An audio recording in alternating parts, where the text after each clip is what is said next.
What's happening is the preliminary ground preparation for a project that will hopefully get off the ground this Saturday.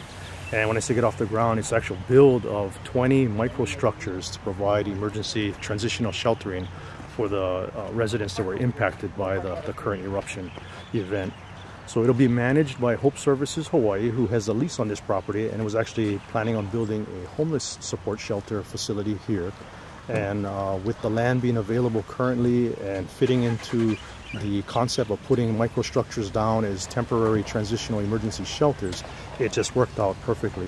You know, this project actually started with some local contractors coming in to discuss with our team the possibility of acquiring these microstructures that were normally built for storage or utility purposes and repurposing them for living quarters. Working with county officials, Darren Arai with planning, Neil Erickson with the building department, and as I mentioned, the contractors that were critical were Gilbert Aguinaldo, Bronson Hanga, Leonard Tanaka, and a few others that came in. It started as a real community effort to try to get something in place. So throughout the last 3 weeks or so, we've been working the processes, which is with the county's revised or amended mayor's proclamation, reviewing the plans and a plot layout for this site, which will include the 20 structures along with some ancillary support facilities such as restroom facilities, a common area for meeting and dining, etc. With the idea that when Hope Services starts to put people in and host people here, they can continue that coordination and connectivity with critical services to help the displaced residents transition into something more permanent in the future. The structure you see on property right now is more a prototype or a demo model. It's smaller than the actual structure will be built. This is an 8x8 building. The structure we're looking at is 10x12, so much more square footage, a slightly different roof design, and it's going to have a finished interior in the form of some insulation and drywall, painted, etc. So a much more pleasant and comfortable living accommodation than what you see with this prototype, which was just put out here to give everyone an idea of the concept and the type of construction that would be put on the ground. And as I mentioned, you know, this Saturday, this has been a huge community effort. We anticipate having over 100 volunteers out here on Saturday helping to erect the 20 structures and continue the efforts with putting more facilities on the ground here.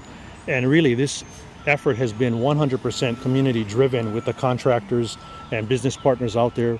I would say the vast majority of the materials have been donated. What you see with trucks delivering sand, the heavy equipment behind me, all of this has been donated resources in support of getting this project off the ground.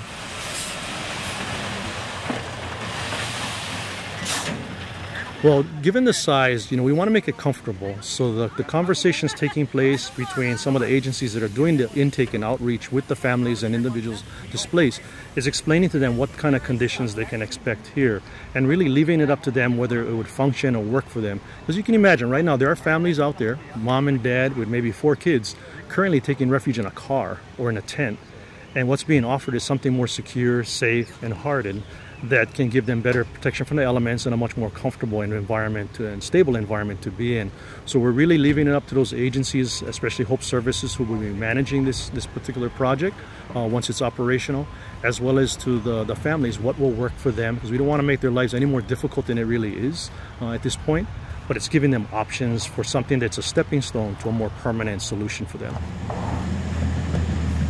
As I mentioned, it's a community effort on the large part, but we've been very fortunate to have the support from General Hara and the National Guard. There's 48 soldiers on the ground that will be here as well on Saturday. They've been coming out over the last couple of days supporting the contractors.